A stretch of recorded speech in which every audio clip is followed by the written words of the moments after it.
নির্বাচনে ধানের শীষের নিশ্চিত বিজয় রুখে দিতেই টাকা দিয়ে ভোট কিনছে জামায়াত, এমন অভিযোগ করেছেন বিএনপির নির্বাচন পরিচালনা কমিটির মুখপাত্র। ত্রয়োদশ জাতীয় সংসদ নির্বাচন ও গণভোটের একদিন আগে বুধবার সৈয়দপুর বিমানবন্দরে ৭৪ লাখ টাকা সহ আটকের ঘটনার পরিপ্রেক্ষিতে গুলশানে বিএনপি নির্বাচন পরিচালনা কমিটি অফিসে জরুরি সংবাদ সম্মেলন। সৈয়দপুর বিমানবন্দরে এতে যোগ দিয়ে বিএনপির নির্বাচন পরিচালনা কমিটির মুখপাত্র মাহাদি আমিন বলেন, নির্বাচনে ধানের শীষের নিশ্চিত বিজয় রুখে দিতে টাকা দিয়েই ভোট কিনছে জামাত।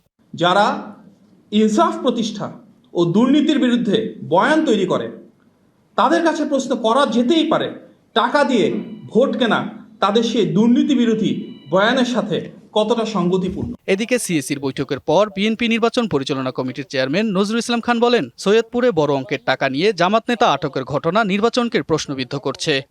টাকা সহ এটা বিএনপির কোনো নেতা ধরছে না পুলিশ কিংবা অন্য কোনো প্রতিনিধিরা ধরছে? খুবই অন্যায় হয়েছে, যদি কেউ করে থাকে খুব অন্যায় হয়েছে এবং আমরা দাবি করব যেটা উপযুক্ত তদন্ত করে যেই করে থাকুক তার দৃষ্টান্তমূলক শাস্তি দেওয়া হোক। যারা নির্বাচনে নিজেদের বিজয় নিয়ে দুশ্চিন্তাগ্রস্ত কিংবা যারা তাদের পরাজয় সম্পর্কে নিশ্চিত, তারাও করতে পারে, অসম্ভব কিছু না।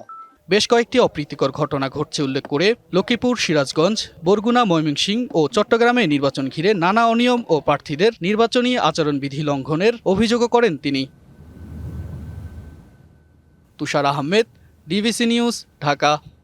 কাছে আসা সহজ হয়ে যায় যখন ফ্রেশ বেড থাকে 18 ঘন্টা পর্যন্ত। হাই।